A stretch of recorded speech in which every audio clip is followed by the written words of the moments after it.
I'm Susan Harrow of PRSecrets.com, here with Ginny Breeland, 5th Dan Aikidoka, and we're here at Bay Marin Aikido and Kotati Aikido, and we're talking about Aikido advice for women and a few men. And here's Ginny Breeland.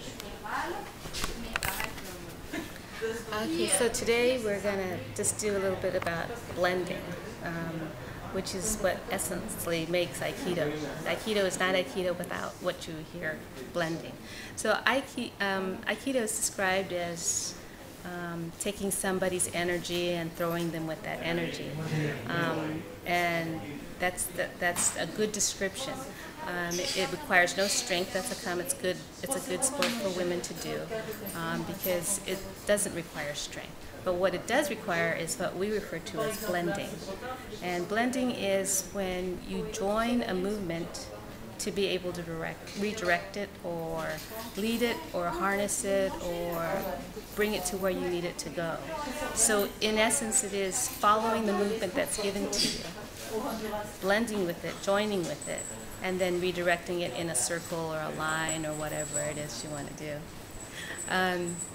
When we blend, a lot of times we tend to shortcut this movement. If somebody punches, we tend to just grab the arm and call that a blend. That's a blend. And maybe that's good enough if you're 6'2". But if you're smaller and you're training with somebody who's 6'2", your blend has to be more honest than that. It has to be not just the arm, it has to be the entire body, the key, the center of your uke's body. You have to pick it up and bring the whole thing with you, joining in one movement. What you end up doing is you end up sometimes facing the same direction and being a mirror image with each other before you can go on with the technique. And that's a blending that is a visual thing. Sometimes people will bring this into the business place and use it to have people communicate with each other.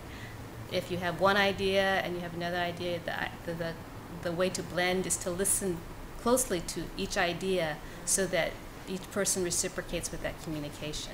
And so when we blend, we're essentially listening to our uke, listening to them fully and completely and purely and honestly and with a little bit of curiosity. So our agenda is not in sight. So it's all about them and nothing about us. Blending is very important in Aikido, and I see it as a good way to learn how to listen as well.